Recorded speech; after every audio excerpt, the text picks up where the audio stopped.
इस वीडियो में हम इसी सिंपल से आरसी स्टीयरिंग को बनाने वाले हैं। इसे मैं डिटेल में कवर करूंगा और तुम्हारे लिए वीडियो में टाइम स्क्रैप्स भी हैं, तो लेट्स मेक इट। इसके लिए मैं 4 इंच का पीवीसी पाइप यूज़ करूंगा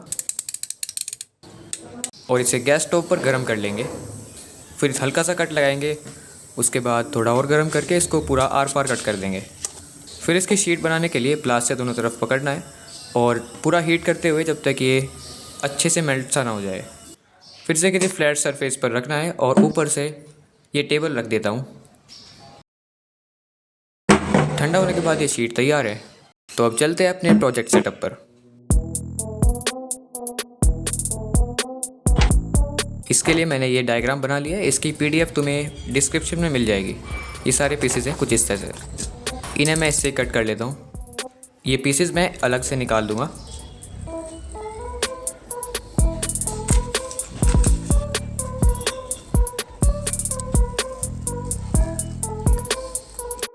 इन्हें मैं कट नहीं करूँगा।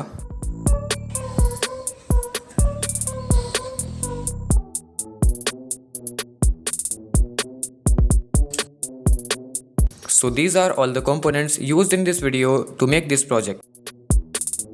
शीट पर मैंने 2 मार्क लगाए हैं। उसके बाद इसे कट कर दूंगा क्योंकि बाकी शीट हमारे अभी काम की नहीं है।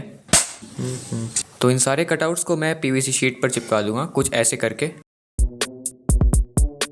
और इन्हें मैं थोड़ा ऐसे लगाऊंगा कि इन्हें कट करने में आसानी हो जाए। और इसे चिपकाने की ज़रूरत नहीं है, तो अब इसे कट करते हैं।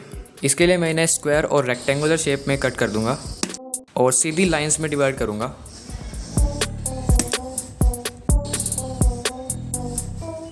मैंने इसे 3 पार्ट्स में डिवाइड किया है और इसे यहाँ से तोड़ दूंगा। फिर इसके ऊपर वाले पार्ट को तोड़ देंगे जहाँ से मुझे ये पीस मिल जाएगा जो मैं कट नहीं करना चाह रहा था। छोटा सा ही तो है ये, कोई दिक्कत नहीं। अभी जो स्टीयरिंग का बेस है इसके बॉर्डर्स को मैं मार्क कर दूंगा पीवीसी के इस पीस पर।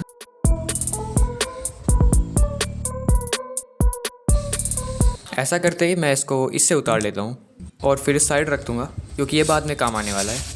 और इसी तरह मैं सारे के सारे पीसेज उतारता रहूँगा और उन्हें तोड़कर साइड रखता रहूँगा।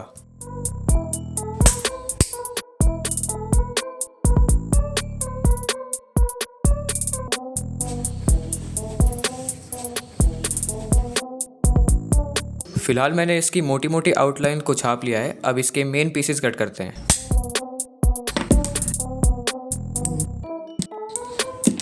इससे हम 3 पीसेस कट करेंगे, इस फेंक देंगे और ये हमारे काम के हैं। इस वाले पीस को मैं इस आरी की मदद से कट करूँगा। ये टूल किट में मैंने मंगाई है जिसकी वीडियो मैं जल्द डाल दूँगा। छोटी सी टूल किट होगी। तो इसे कट करते हैं। कट्स लगाने के बाद इसकी मार्किंग के हिसाब से इसे इस तरह तोड़ देंगे और फिर इस वाले पीस को कट करेंगे। इसके लिए मैं इसे सिंपल और सीधी शेप्स में डिवाइड करके तोड़ता रहूँगा। इन सब की शेप सही करने के लिए पेपर कटर से इनको इस तरह से कट कर देंगे।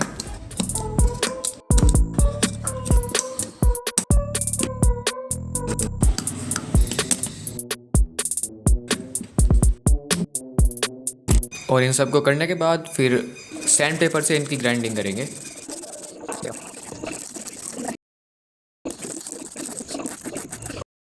अब ये जो पेपर कटआउट्स थे वापस इनके ऊपर चिपका देंगे इनमें होल वगैरह करने के लिए, और इन्हें इनकी शेप में कट भी कर देंगे। फिर जिनमें कोई होल नहीं करना है उन्हें उतार देंगे क्योंकि इनका काम पूरा हो चुका है। इसके बाद मेरे पास है 1.5 mm का ड्रिल बिट और ये ड्रिल मशीन।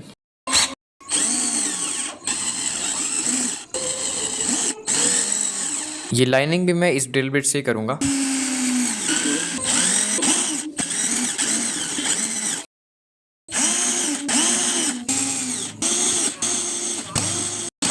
फिर ये वाला 2.5 mm का ड्रिल बिट है जिससे मैं यहाँ पर होल करने वाला हूँ इन 4 स्क्रूज़ के लिए, और इसका यूज़ मैं अगली वीडियो में करूँगा। और इस पेपर को उतार के इसके होल्स को स्मूथ करते हैं।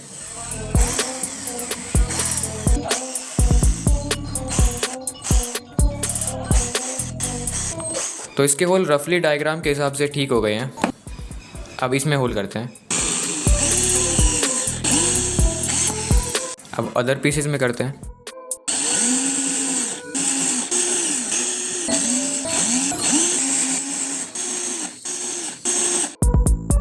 अब इस डायग्राम में जहाँ जहाँ भी लाइनिंग है वहाँ पर मैं अच्छे से कट लगा दूंगा और इस पेपर को उतार देंगे। फिर लगाए हुए कट्स की सहायता से प्लास से इसको तोड़ दूंगा। अब हमारे पास ऐसे 6 पीसेज आ चुके हैं। इनमें से 2 को लेना है और इस तरह मार्किंग करनी है कि इसमें 1.5 mm की शाफ्ट आ जाए और इन पे सिंपली एक एक कट लगाकर इन्हें तोड़ देना है कुछ इस तरीके से। फिर इस मार्किंग को मैं प्लास में सेट कर दूंगा जहाँ तक ये मार्किंग है और इसे छील दूंगा। परफेक्ट। इसी तरह दूसरे पीस के साथ भी करूँगा और तीसरे चौथे के साथ भी। इन सभी को साइड करके इसे ठीक करते हैं। परफेक्टली ये ठीक हो चुका है। ठीक करने के बाद इसकी मार्किंग करते हैं जहाँ से हमें इसे मोड़ना है, जो कि तुम्हें डायग्राम में भी दिख जाएगा। मोड़ने के लिए मैं इसे लाइटर से गर्म कर दूंगा और इस तरह स्केल से मोड़ दूंगा। ठंडा होने के बाद ये कुछ ऐसा मुड़ चुका है। फिर नीचे वाले पार्ट को मोड़ने के लिए फिर से मैं ऐसा ही करूँगा और इसे नीचे की तरफ मोड़ दूंगा कुछ इस तरीके से। फिर इसे दोबारा हीट कर इसकी नोक को पीछे की साइड टिल्ट कर देंगे। अब ये कुछ ऐसा लग रहा है। फिर साइड वाली मार्किंग को हीट करेंगे और इसको 90 डिग्री पर मोड़ देंगे और एंड प्रोडक्ट कुछ ऐसा लगेगा। फिर इस वाले पीस को यहाँ से मार्किंग करेंगे और इसे भी मोड़ देंगे कुछ इस तरह। अब ये गर्म करने से थोड़ा सा ज़्यादा मुड़ जाएगा तो इसको सीधा भी करना होगा। फिर मैंने एक लोहे का तार लिया है और इसे जो यहाँ पर होल करे हुए हैं इसमें डाल देंगे और फिर इसको यहाँ से मार्क करके कट कर देंगे। ये टेम्परेरी रहेगा। अभी जो फालतू के जले हुए पार्ट्स हैं उन्हें हटा देंगे। अब ये पीस इसमें डालकर देखते हैं और इस लोहे के तार को यहाँ पर डालकर इसकी मार्किंग कर देंगे। इस मार्किंग से हम इसको एक लूप के जैसा बनाने वाले हैं। थोड़ा ऐसे मोड़ दिया इसे। फिर इसको आगे से और गर्म करेंगे और कुछ जिगजैग सी शेप दे दी है कुछ ऐसे करके। फिर इसके साइड में 2 होल करेंगे।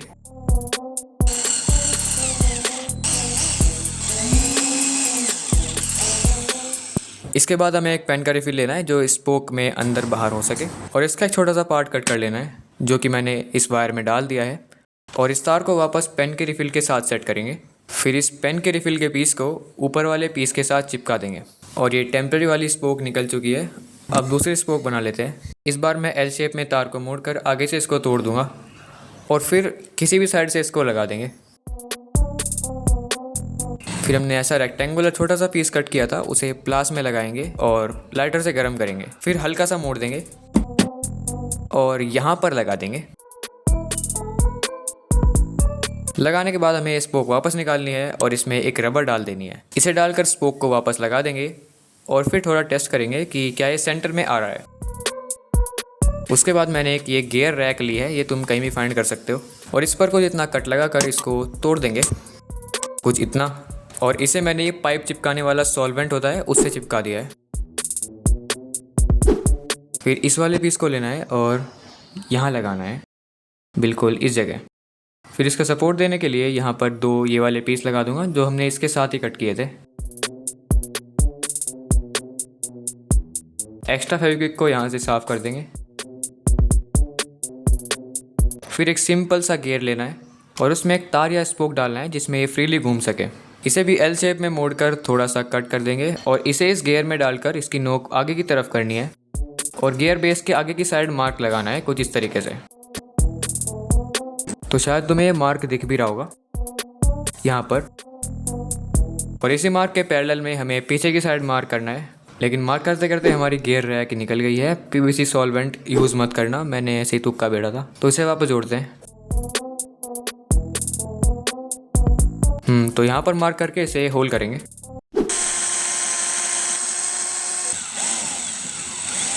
होल करते ही हम रिफिल का एक पीस कट करेंगे कुछ इतना सा और इसमें एक एल शेप की स्पोक डालकर उसमें गियर डाल देंगे। इससे हमारा जो गियर है वो आगे पीछे नहीं खिसकेगा। इसके बाद हम इसे फिक्स कर देंगे। इसे फिक्स करते ही रबर पर टेंशन बढ़ गया और ये सेंटर में नहीं आ पा रही। इसे टाइट करते हैं।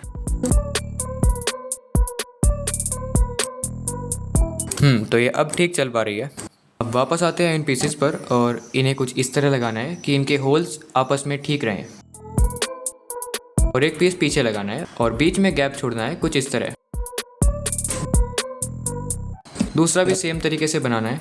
ये टायर्स मैंने पिछली वीडियो में बनाए थे। इसके होल को मोटा करेंगे जिससे मैं इसमें एक कील डाल सकूं। फिर इस कील को यहाँ से कट करेंगे। अब इस कटी हुई कील को टायर में डालेंगे सीधी तरफ से और यहाँ पर लगा कर देखेंगे कि ये इसमें ठीक आती भी है कि नहीं।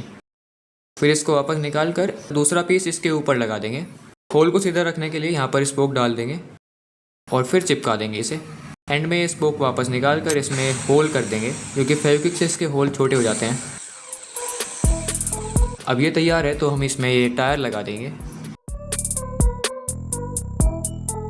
यहाँ पर फेविक्विक डालनी है, पर ध्यान से डालना क्योंकि ये टायर से स्टक ना हो जाए। तो एक्चुअली ये काफ़ी सही चल रहा है। इसी तरह मैं दूसरा टायर भी डन कर लिया है। इसके बाद 1.5 सेंटीमीटर वाले पीस लेकर टायर के हिसाब से मार्किंग कर दो। मैंने 0.5 सेंटीमीटर पर करी है, लगभग तीनों ही मार्किंग्स।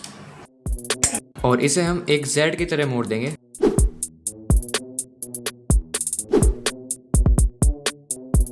ऐसा कुछ।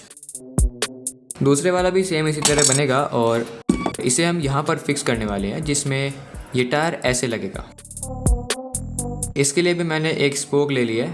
पहले जेड वाले पीस में इसकी स्पोक को डालते हैं और फिर इस टायर में एंड देन बेस में अटैच करेंगे। फिर इसे घुमाकर सीधा करते हुए फेविक्विक से चिपका देंगे और इस तरह हमारे दोनों साइड के टायर्स टर्न हो चुके हैं। फिर एक और स्पोक लेनी है और उसे यू शेप में मोड़ देना है और एक्स्ट्रा पार्ट्स कट करके इसे मैं नीचे की साइड से इसके होल्स में डाल दूंगा, कुछ ऐसे। यहाँ मुझे फेस करनी पड़ी एक प्रॉब्लम जो कि तुम भी देख सकते हो। इसके लिए मुझे इसकी स्पोक वापस निकालनी होगी। और अब देखो कि एक साइड से सीधा है और एक साइड से थोड़ा टिल्टेड है, तो तुम इसे बनाते समय थोड़ा सा केयरफुल रहना कि ये थोड़ा स्ट्रेट रहे। पर मैं इसे फ़िलहाल रिमूव करके दूसरे तरीके ट्राई करने वाला हूँ। तो इसके लिए मैं इसे तोड़ने वाला हूँ साइड से, क्योंकि मुझे वो सारी मेहनत दोबारा नहीं करनी। और दो ऐसे टुकड़े ले रहा हूँ और इसे यहाँ पर लगा दूँगा। वो बात अलग है कि मैं फिर भी इसे तीसरी बार बना रहा था और फिर भी गलती कर दी। फिर मैंने ये सारे पीसेस लिए हैं। इनमें 4 पीसेस है रेक्टेंगुलर छोटे वाले और 2 पीसेस अलग टाइप के हैं। और इन्हें मैंने कैसे लगाया तुम्हें वीडियो में दिख जाएगा। मेरा गोल मेनली यही है कि तुम्हें पूरा प्रोजेक्ट अच्छे से समझ में आ जाए, और तुम्हें कोई शंका वंका रह जाए तो कमेंट में पूछ सकते हो। और इसे पहले वाले तरीके से ही हमें वापस अटैच कर देंगे। ये टायर में डाल देंगे, पर यहाँ फिर से देखो कि ये पीस तो इसे घूमने देगा ही नहीं, तो इसके कॉर्नर्स कट कर लेते हैं। और अब इसे हम वापस लगा सकते हैं पहले वाले तरीके से ही, और इसे टायर में डालकर इसको बेस में फिक्स कर देंगे और इसे घुमाकर यहाँ पर फिक्स कर देंगे। और इस तरीके से इस बार हमारे दोनों टायर्स तैयार हो चुके हैं। अब इसमें ये यू शेप की वायर डाल देंगे। फिर इस तरह के छोटे से 2 पीस लिए हैं और इन्हें स्पोक के ऊपर लगा दूंगा, जिससे ये स्पोक बाहर ना निकल जाए। अब फिलहाल तुम देख सकते हो कि अच्छे से काम करने ही लगा था कि मैं इसको और टाइट कर रहा था। तो उस टाइम क्या हुआ कि जो मैंने कैमरा ऑन नहीं किया था, तो मैंने इसको प्लास से खींचने चाहे और ये रबर टूट गई। तो मैं फिलहाल इसमें दूसरी रबर लगाऊंगा। इस बार मैं 2 रबर लगा देता हूँ। रबर को वापस डालकर इसमें स्पोक वापस लगाते हैं। एक साइड इसको टर्न कर देंगे। यहाँ पर हमें एक छोटा सा पीस लगाना है जिससे कि ये स्पोक भी फिक्स हो जाए। जैसे हमें इसे निकालना होगा तो हम इसे ऐसे बाहर की ओर कर लेंगे और तब इसे निकाल देंगे। अब इसे नहीं निकालना है तो इसे अंदर की साइड डाल देंगे, कुछ इस तरीके। ऐसा करते ही ये सेल्फ सेंटरिंग अच्छे से काम कर रही है और ये स्टीयरिंग चल रहा है। अब ये मोटर फिक्स करते हैं। सो ये लगभग इतना ही है 1.5 सेंटीमीटर। 1.5 सेंटीमीटर मार्क करके मैंने 2 पीस कट किए हैं, पर हमें ज़रूरत एक की थी और इसे भी मैंने बीच में से कट कर दिया है। अब एक पीस को यहाँ पर और दूसरे को यहाँ पर लगाएंगे।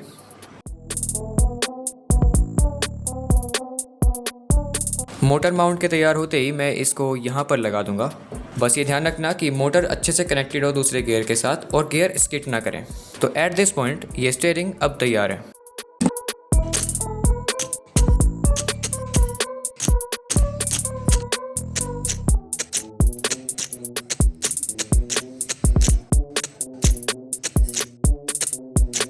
तो बस यही था आज का प्रोजेक्ट। अब मिलता हूँ मैं अगले प्रोजेक्ट के साथ। तब तक के लिए मेक इट सिंपली प्रोफेशनल।